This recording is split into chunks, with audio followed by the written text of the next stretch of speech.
Bismillahirrahmanirrahim. Alhamdulillahirabbil alamin wassalatu wassalamu ala asyrafil anbiya'i wal mursalin sayyidina Muhammad wa ala alihi washabbihi ajma'in. Amma ba'd. Qala al-musannif rahimahullahu ta'ala nafa'ana bihi wa bi 'ulumihi wa bi 'ulumi syayikhina wa bi 'ulumil ulama'il 'amilin fid darain amin.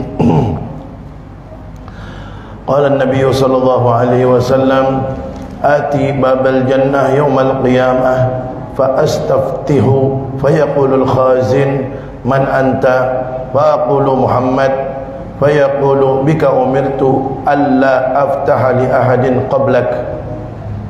Nabi Muhammad sallallahu alaihi wasallam bersabda, saya nanti akan mendatangi pintu syurga pada hari kiamat.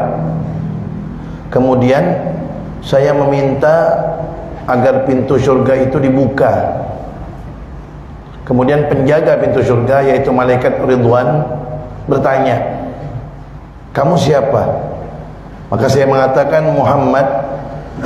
Kemudian malaikat Ridwan berkata, saya dilarang untuk membukakan pintu ini sebelum kamu.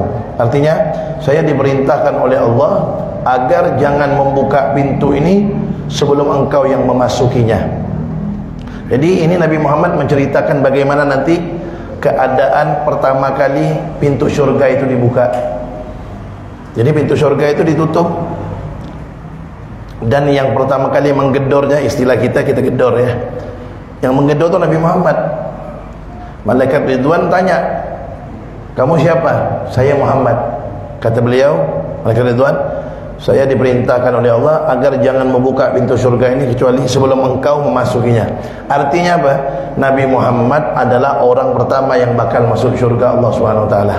Memang nabi yang pertama itu Nabi Adam alaihissalam, tapi nabi yang pertama kali masuk surga Nabi Muhammad sallallahu alaihi wasallam. Bahkan Nabi Adam itu dulu ketika memohon kepada Allah bertawassul. Bertawassul itu meminta dengan perantara, itu namanya tawassul. Nabi Adam pernah berdoa begini kepada Allah, ya Allah, berkat Muhammad maka ampunkanlah aku. Allah balik tanya, kamu kenal Muhammad dari mana? Padahal dia belum saya ciptakan.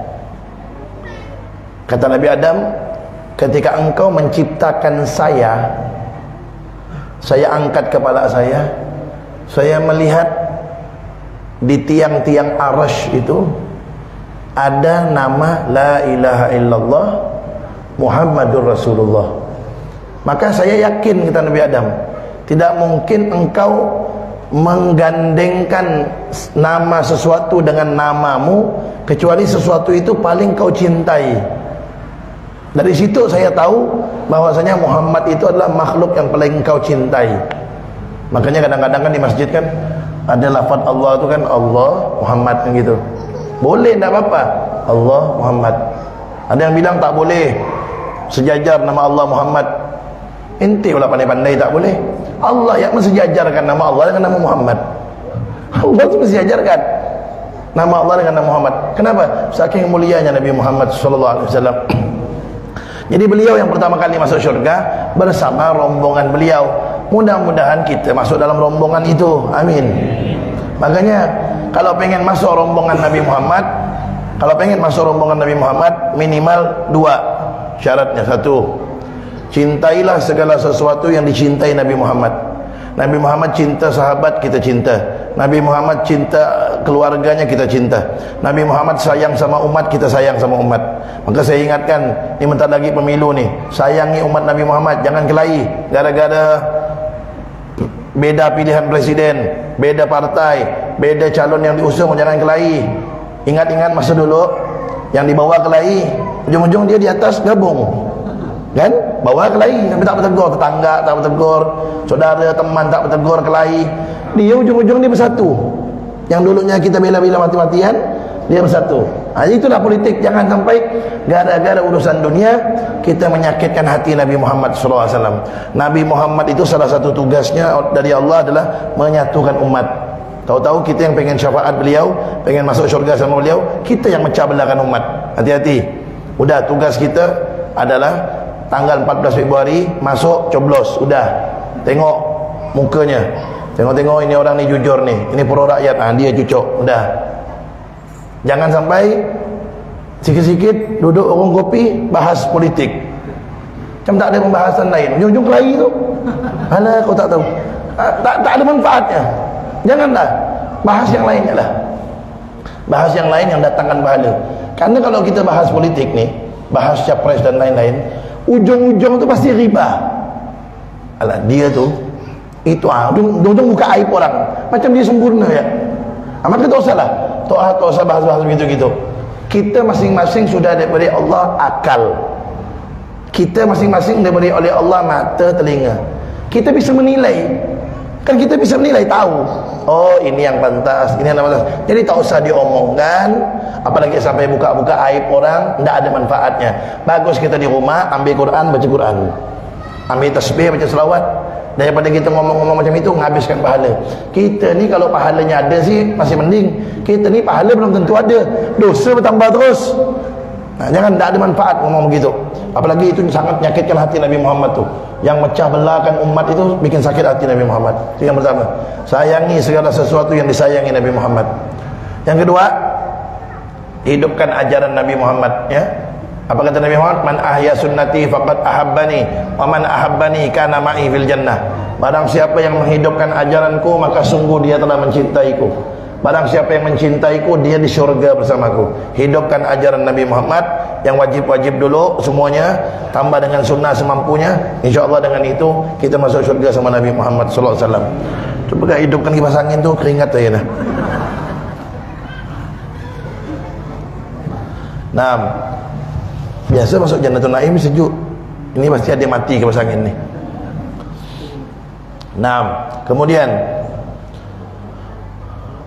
qala Rasulullah sallallahu alaihi wasallam, i'til ma'ruf wajtanibil munkar wanzur ma yu'jibu udhunak an yaqula lakal qaumu idza qumta min 'indihim fatihi wanzuril ladzi takrahu an yaqula lakal qaumu idza qumta min 'indihim fajtanibhu.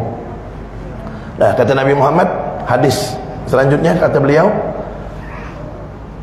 datangilah. Ini baru sejuk baru.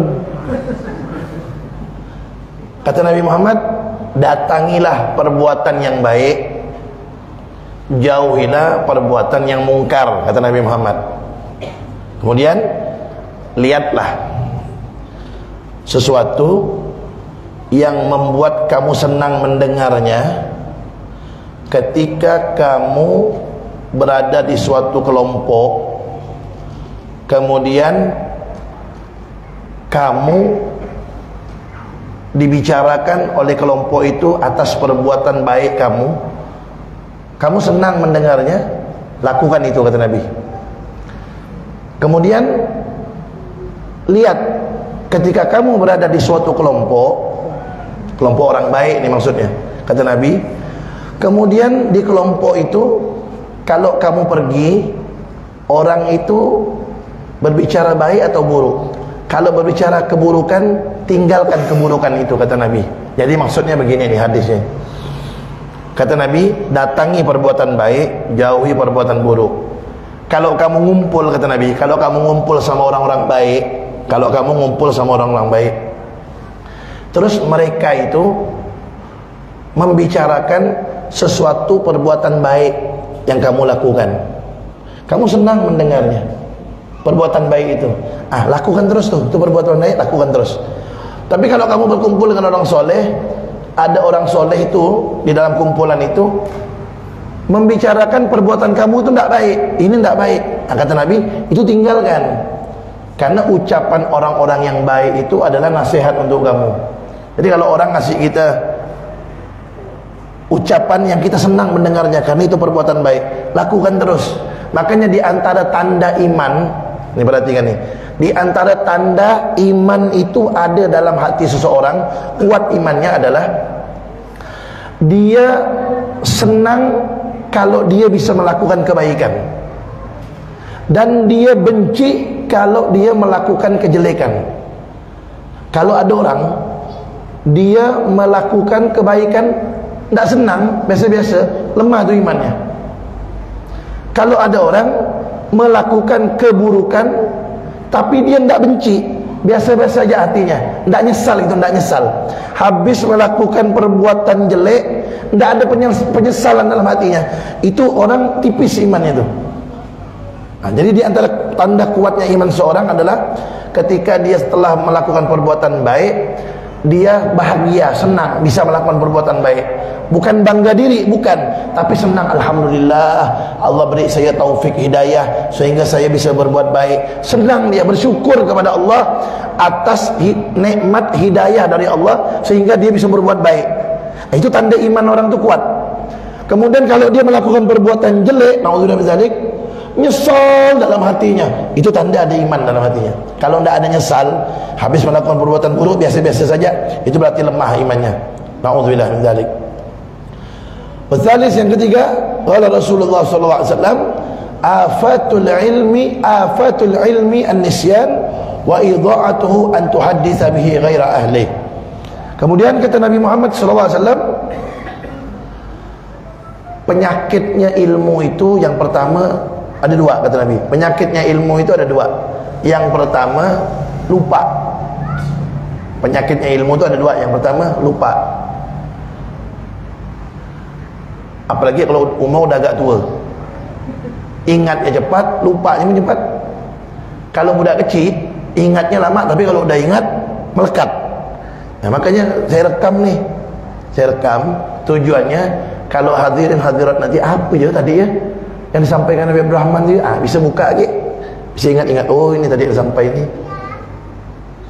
2-3 hari lupa lagi, apa ya, bisa buka lagi. Itu tujuannya, biar bisa diingat-ingat lagi. Karena penyakitnya ilmu itu yang pertama, cepat lupa. Di antara biar tak cepat lupa, ilmu itu biar kalau didengar tak cepat lupa, Al-Imam Abu Hanifah yang punya mazhab Hanafi, mazhab yang pertama itu namanya mazhab Hanafi, itu beliau tuh hafalannya kuat. Beliau pernah ditanya, wahai imam, engkau ini kenapa kalau hafal ilmu melekat? Kata beliau, saya kalau sudah dapat ilmu, saya sampaikan ke orang lain. Jadi kalau kita mau melekat ilmunya, habis kita belajar, ilmu yang kita dapat itu sampaikan ke orang lain, sampaikan ke istri, sampaikan ke suami, sampaikan ke anak cucu. Nah, kita sampaikan, itu membuat kita lebih ingat dengan ilmu yang telah kita dapat. Itu salah satu caranya. Kemudian yang kedua, penyakitnya ilmu kata Nabi adalah wa idha'atuhu an tuhadditsa bihi ghaira ahli. Kamu menyia-nyiakan ilmu itu dengan kamu berbicara kepada orang yang tidak pantas menerimanya. Jadi di antara penyakit ilmu adalah kamu membicarakan ilmu kepada orang yang tidak pantas menerimanya.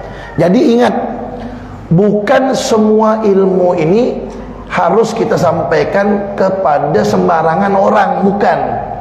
Karena ada orang yang tidak pantas untuk menerima apa yang kita sampaikan. Abu Hurairah, sahabat Nabi yang paling banyak meriwayatkan hadis Nabi. Beliau pernah bilang begini, saya ini dapat ilmu dari Nabi ada 2 jenis, kata beliau. Yang satu sudah saya sampaikan, kata Abu Hurairah, sahabat Nabi ini. Yang satu sudah saya sampaikan. Yang satu lagi ini, kalau saya sampaikan, leher saya bisa dipenggal sama orang. Kenapa? Karena ilmu ini tidak pantas untuk disampaikan, takut orang bisa salah paham. Nah begitu juga kita, kalau dapat ilmu, jangan sembarangan nyampainya kepada orang yang tidak pantas untuk menerimanya. Karena nanti bukan jadi baik, malah jadi buruk. Nah, jadi kalau kita nyampaikan ilmu tuh, tengok-tengoklah mukanya, ini pantas kita tidak menerima ilmu. Kadang-kadang ada orang kalau kita nyampaikan ilmu kan begitu tuh, dengar baik-baik ni ya. Nah, kalau solat yang benar tu begini, Kalau zikir yang benar tu begini, alah kau buat tahu ya, kata dia. Tak akan bertukuk hati itu rasa. Daripada kita dilakukan seperti itu, jangan. Makanya kadang-kadang niat baik harus dibarengi dengan cara yang baik. Ini ada orang ni tak baik, ni tak baik. Kita pengen nasihatkan dia, bagus. Tapi tengok-tengok dulu, ini kira-kira nasihat kita ni diterima atau malah sebaliknya dia tambah benci sama kita. Kalau kira-kira dia tambah benci sama kita, tengok, bukan tambah terima, tambah jauh dari agama, udah diamkan. Cari waktu yang tepat untuk nasihatkan dia. Karena ada orang yang tak bisa diterima, tak bisa nerima nasihat yang kita sampaikan. Udah keras hati. Makanya ingat, yang buat hati keras itu apa? Tak bisa nerima nasihat, keras. Apa yang membuat hati itu keras? Satu, dosa. Perbuatan dosa itu bikin hati keras, bikin hati gelap. Sehingga kalau menerima nasihat dari orang mental, telinga panas. Saking kerasnya hati itu, tak mau menerima nasihat. Ada ya alasannya. Alah, lebih muda dari saya. Alah, baru ya hijrah, dapat dia nasihatkan orang. Ada ya tu. Itu tu tanda hati orang keras. Tak usah kita bayangkan orang, bu, Pak, ni berarti si dia ni, dia ni memang keras dengan hati, Ustaz. Jangan, kita bu, kita. Ini saya ni kadang-kadang payah nerima nasihat. Panas rasanya, tak nerima hati saya. Balikkan ke kita itu nasihatnya. Nah, kalau kita ketika malas nerima nasihat, panas telinga kita, itu tanda hati kita keras. Nah, apa sebab hatinya keras? Dosa yang dilakukan. Makanya orang kalau meninggalkan dosa, hatinya lembut. Kalau hati orang dah lembut, dia gampang nerima nasihat, tenang nerima nasihat. Tapi sebaliknya, kalau orang itu melakukan dosa, hatinya menjadi keras. Cubalah tinggalkan dosa, jaga diri kita. Ya, yang laki-laki ni pandang aurat perempuan, tundukkan, jangan pandang. Tinggalkan dosa. Jangan salaman sama yang bukan mahram. Cuba tinggalkan dosa, tinggalkan. Pasti kita akan merasakan lembut hati kita, enak. Dengar selawat, enak, nikmat rasanya. Dengar tilawatul Quran, bacaan Al-Quran tu nikmat. Kadang-kadang menangis saya mata ni. Nikmat rasanya. Itu tu hati kita lembut tu. Kenapa? Karena kita menjauhi dosa. Tapi kalau tidak menjauhi dosa, dosa hantam terus, tak peduli, langgar terus, tidak. Dengar lantunan Al-Quran biasa je, dengarkan selawat biasa, tidak ada efek dalam hatinya, karena keras hatinya itu gara-gara perbuatan dosa. Makanya tinggalkan perbuatan dosa, biar hatinya lembut dan enak. Dengar selawat, dengar bacaan Quran, ibadah itu jadi nikmat, lezat, bukan terpaksa. Itulah yang dirasakan oleh orang-orang soleh. Orang soleh itu kenapa ibadahnya nikmat? Orang soleh itu kenapa merasakan manis, lezat dalam tahajudnya, lezat manis dalam bacaan Al-Qurannya? Karena hatinya lembut, sebab dosa-dosa yang mereka tinggalkan. Wa qala Rasulullah sallallahu alaihi wasallam, afatud din salasah, faqihun fajir, wa imamun jair, wa mujtahidun jahil. Kemudian kata Nabi Muhammad SAW, penyakitnya agama ada 3. Ini boroknya agama ni. Aibnya agama tu ada 3 kata Nabi. Aibnya agama Islam ni ada 3. Yang pertama, faqihun fajir. Orang yang faham ilmu agama tapi bejat akhlaknya. Halal haram hantam. Dia punya ilmu agama tapi dia tidak peduli. Yang penting menguntungkan urusan dunia dia, dilanggar sama dia. Nah, itu perusak agama. Bahkan orang yang alim seperti itu yang lebih ditakutkan Nabi daripada Dajjal. Ya, mudah-mudahan kita tidak ketemu Dajjal. Jangan nak berani-berani ketemu Dajjal. Dajjal itu nanti muncul di akhir zaman. Nabi Isa yang bunuh dia. Dajjal itu, ya Allah, sekarang jangankan Dajjal, kena sogok mi sekardos ya berubah imannya. Dajjal tu kalau megang pasir, megang debu, dia gini kan, berubah jadi emas. Itu Dajjal. Makanya kita disuruh oleh Nabi untuk berdoa berlindung daripada fitnah Dajjal. Dalam tahiyat akhir itu kan, Habis innaka hamidum majid kan ada doanya tuh diajarkan Nabi. Allahumma inni a'udzubika min adzabil qabri wa min adzabi jahannam wa min fitnatil mahya wal mamat wa min syarri fitnatil masihid dajjal. Itu Nabi yang suruh tuh. Dajjal itu dahsyat. Orang mati disuruh bangun sama dia bangun. Tak goyang gimana tuh iman orang tuh. Ya, Dajjal itu dahsyat. Tapi ada yang lebih ditakutkan Nabi daripada Dajjal. Sedahsyat itu Dajjal, masih ada yang lebih dahsyat dari itu yang ditakutkan Nabi. Siapa? Ulama usuk. Ini nih, orang yang paham ilmu agama tapi bejat. Kenapa? Karena kalau orang alim itu bejat, yang sesat bukan hanya dia bisa menyesatkan orang lain. Kalau Dajjal kan udah jelas sesatnya, udah jelas. Tapi kalau orang alim nih, dia terkenal alim, punya ilmu agama. Orang-orang awam yang ngelihat dia, oh berarti begini nih, oh berarti begini, ngikut. Akhirnya orang banyak sesat gara-gara ngikutin dia. Makanya kalau saya ulangi, kalau mau fanatik, jangan fanatik sama ulama, jangan fanatik sama organisasi, jangan fanatik sama ustadz, jangan. Kalau mau fanatik tuh sama satu orang aja, Rasulullah SAW. Kalau mau fanatik sama beliau. Kenapa? Karena beliau tak mungkin salah. Jadi kalau ada orang alim, kalau ada ustadz, ukur dia dengan Nabi Muhammad. Kalau perbuatan dia cocok dengan Nabi Muhammad, berarti dia benar. Kalau perbuatan dia tidak cocok dengan Nabi Muhammad, berarti dia ustaz gadungan. Jangan fanatik buta. Pokoknya kalau ustaz ini udah pasti benar lah. Jangan, itu fanatik buta, namanya itu salah tuh. Ya, kalau mau fanatik sama Nabi Muhammad, pokoknya ukur setiap perbuatan orang alim, setiap perbuatan ustaz, ukur dengan syariat yang dibawa Nabi Muhammad. Kalau sesuai, ikuti. Kalau tidak, jangan. Kadang-kadang sekarang ini kan banyak yang ngaku-ngaku ustaz nih. Kadang-kadang ustaz asli, karena urusan dunia akhirnya melenceng. Jangan diikut, jangan fanatik sama dia. Kalau salah bilang salah, kalau benar bilang benar. Jangan diikut. Ikuti Nabi Muhammad SAW. Itu yang pertama. Yang menjadi penyakit dalam agama ini adalah orang alim yang bejat akhlaknya. Yang kedua, wa imamun jair, pemimpin yang zalim. Siapapun, mau Pak RT ke sampai presiden, kalau zalim itu menjadi penyakit dalam agama. Makanya Nabi Muhammad SAW pernah bersabda dalam hadis yang lain, apa kata Nabi? Sinfani minan nas, idza saluha saluhan nas, wa idza fasada fasadan nas. Kata Nabi Muhammad, ada dua golongan dari manusia. Kalau dua golongan ini baik, semua manusia jadi baik. Kalau dua golongan ini rusak, maka semua manusia jadi rusak. Siapa kata Nabi? Al-ulama wal umara, para ulama dan para pejabat.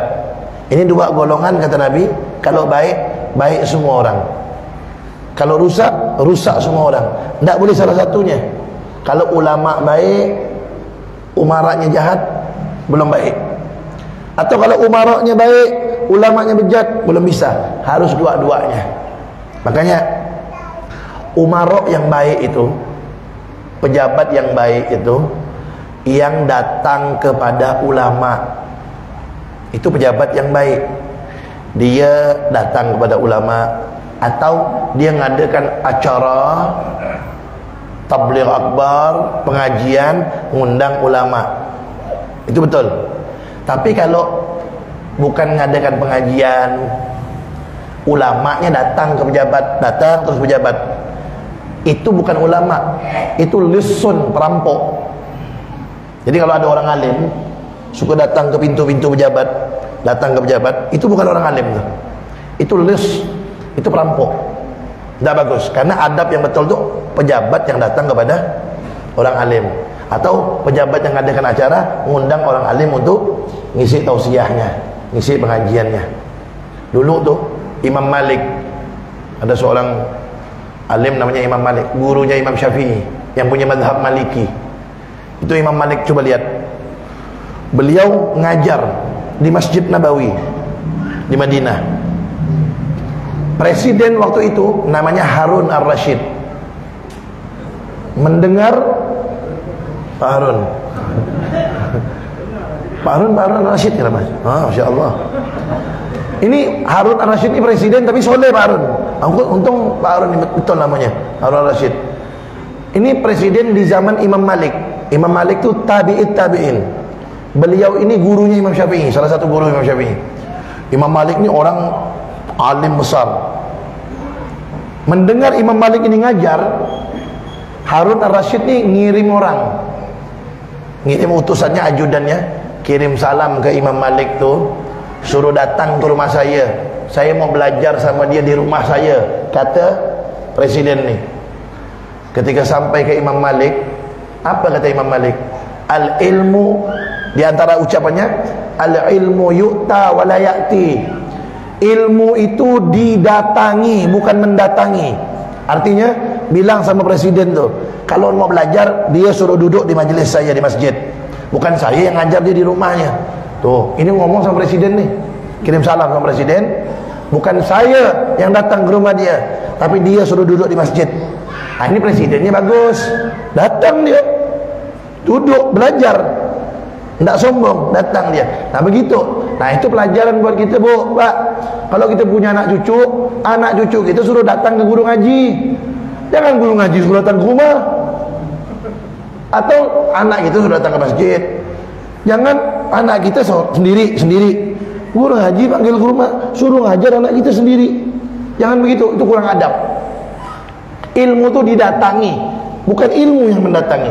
Kecuali kalau di rumah kita kumpulkan anak kecil ramai-ramai, nah kita panggil guru ngaji, ya itu betul. Kan kayak gini masjid ramai-ramai gitu, TPA misalnya anak-anak kecil, lah itu bagus. Tapi kalau anak kita seorang sendiri, kita panggil guru ngaji, jangan, itu kurang adab. Anak kita antar ke sana. Karena itu ilmu itu berharga, ilmu itu mulia di sisi Allah. Kan dulu kita begitu kan ngaji kan. Dulu kita, mana ada guru ngaji datang ke rumah kita dulu. Kita datang ke rumah guru ngaji, bawa minyak tanah dulu. Minyak tanah jangan lupa. Sekarang tak ada minyak tanah, duit lah kasih. Tak mungkin bawa kasih LPG, meledak rumah guru tu. Bawa lah kasih duit, ya. Tiap bulan bayar uang sekolah, uang kuliah 600.000, 700.000, sejuta bisa. Guru ngaji 40.000 dikasih. Jangan, tuh guru ngaji itu jasanya besar untuk kita. Itu yang kedua, pemimpin yang tidak adil, itu penyakit bagi agama kata Nabi. Yang ketiga, yang ketiga, wa mujtahidun jahil, orang yang rajin ibadah tapi bodoh. Artinya dia rajin ibadah tapi tidak didasari dengan ilmu agama. Ibadah luar biasa, rajin sampai sakit pinggang, saking banyaknya di rukuk sujud, tapi tidak dilandasi dengan ilmu agama. Solatnya salah-salah, wuduknya salah, istinjanya salah, sehingga dia kira dia banyak ibadah, tahu-tahu sampai di akhirat nol, tidak ada nilainya. Kenapa? Karena ibadahnya salah, tidak dilandasi dengan ilmu agama. Wuduknya salah, solatnya salah, karena tak tahu syarat rukunnya, tak tahu, maka ibadahnya tak ada diterima oleh Allah SWT. Adapun bab wudu, bab solat dah lewat dah. Sebelum corona kita bahas. Ya, lama lah kita bahas bab wudu kan, sebelum corona. Ini kalau tiang-tiang bisa ngomong ni bersaksi dia. Dah dibahas tapi sebelum corona dulu. Ya, bab wudu apa semua udah segala macam. Nah, itu harus dipelajari biar kita ibadahnya diterima oleh Allah SWT. 3 kata Nabi, saya ulangi, penyakit agama itu 3. Orang alim yang bejat, yang kedua pemimpin yang zalim, yang ketiga orang ahli ibadah yang bodoh, beribadah tanpa ilmu agama. Wa qala Rasulullah SAW, ayatul munafiq salas, iza hadatsa kadzaba, wa iza wa'ada akhlafa, wa iza tumina khan. Nabi Muhammad SAW bersabda, tandanya orang munafik itu ada 3. Coba kita perhatikan dalam diri kita, ada benda ni. Tanda orang munafik itu ada 3. Iza hadasa kadzaba. kalau ngomong bohong. Kalau ngomong bohong. Di mana dah kau ni? OTW. Padahal masih pakai baju di rumahnya, OTW kata dia. Itu bohong tu. Bu, Pak, jangan biasakan gitu tu. Ya. Bangun nyetat motor. Sampai mana dah? Dah di pelabuhan dah. Ada masih depan rumah. Tak boleh biasakan. Kan dia tak tahu Pak Ustaz. Tak boleh. Jangan. Kenapa? Tanda munafik kata Nabi. Ngomong bohong. Kalau dalam belajar ilmu mustalahul hadis tu, kalau kita belajar ilmu mustalahul hadis, orang yang ngomongnya suka bohong, itu hadisnya jadi dhaif. Kalau dia meriwayatkan hadisnya jadi dhaif. Walaupun ketika dia menyebutkan hadis itu tidak bohong, tapi karena keseharian dia suka bohong, hadis dia itu jadi dhaif. Kenapa? Ngomong suka bohong. Makanya jangan suka bohong. Ya. Kecuali kalau bohong tu boleh. Kalau bohong tu boleh kalau kita mendamaikan dua orang yang lagi bertengkar. Itu boleh bohong. Ni ada si fulan, si A sama si B kelahi. Kita bilang sama si A ni, "Oi si A, si B tu sebenarnya dia mau minta maaf, cuma dia malu." Padahal tak ada. Pandai-pandai kita ya bohong. Kemudian kita bilang sama si B, si B, si A tu mau minta maaf, cuma dia malu. Macam mana kalau saya temukan? Boleh lah. Kita damaikan orang. Itu boleh bohong. Itu satu. Boleh itu bohong tu. Yang kedua boleh bohong kalau menyelamatkan nyawa orang. Boleh. Ada orang dikejar-kejar mau dibunuh. Dia sembunyi di rumah kita. Ada orang datang. Mana si fulan itu? Kita bilang tak tahu. Itu boleh, tak apa-apa, tak dosa bohongnya. Demi doi siapa pula ni? Demi menyelamatkan nyawa orang, itu boleh bohong. Ya, itu yang kedua. Yang ketiga, bohong sama isteri, boleh. Ya Allah, Dek, macam rembulan muka kau ni, Dek. Boleh. Bohong sama isteri boleh. Bohong sama isteri itu boleh demi menyenangkan hatinya.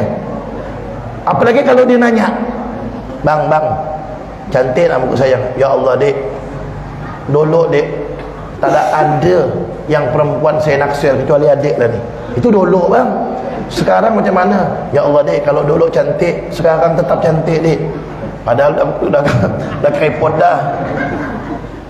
Bang, hitam tak muka saya ni, Bang? Tak ada, Dek, glowing. Itu boleh tu. Itu bohong begitu boleh demi menyenangkan isteri. Itu tak apa-apa. Bang, nyaman tak masakan saya ni, Bang? Nyaman, Dek, padahal masin, banyak garam masin. Aman, Bang? Nyaman, Dek, alhamdulillah. Kopi, padahal banyak gula. Macam mana rasa, Bang? Padahal manis. Pas. Itu bagus tu. Bagus. Menyenangkan hati isteri. Kenapa kita begitu? Karena Nabi Muhammad SAW bersabda, "Ma akraman nisa illa karim, wala ahanahunna illa laim." Tidak ada yang memuliakan wanita kecuali lelaki yang mulia di sisi Allah, dan tidak ada yang menghina wanita kecuali laki-laki itu tercela di sisi Allah. Memuliakan wanita mulia di sisi Allah, menghina wanita tercela di sisi Allah. Jadi suami yang memuliakan istrinya seperti itu, maka dia mulia insya-Allah. Tapi suami yang mencela, menghina istrinya, dia terhina, tercela di sisi Allah SWT. Itu di antara bohong yang dibolehkan. Kemudian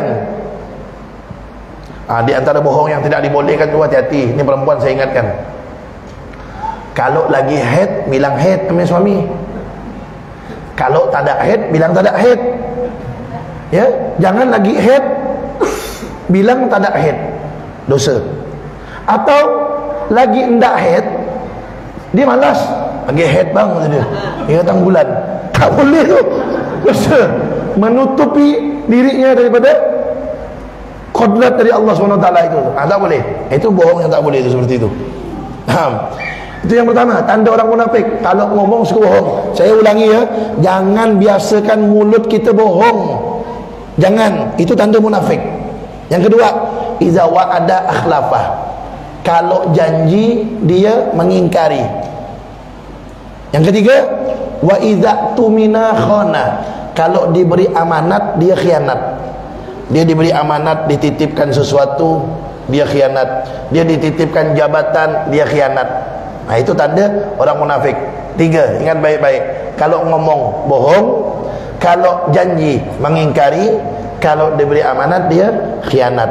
Naam, wallahu alam bisawab. Kita dengarkan azan dulu.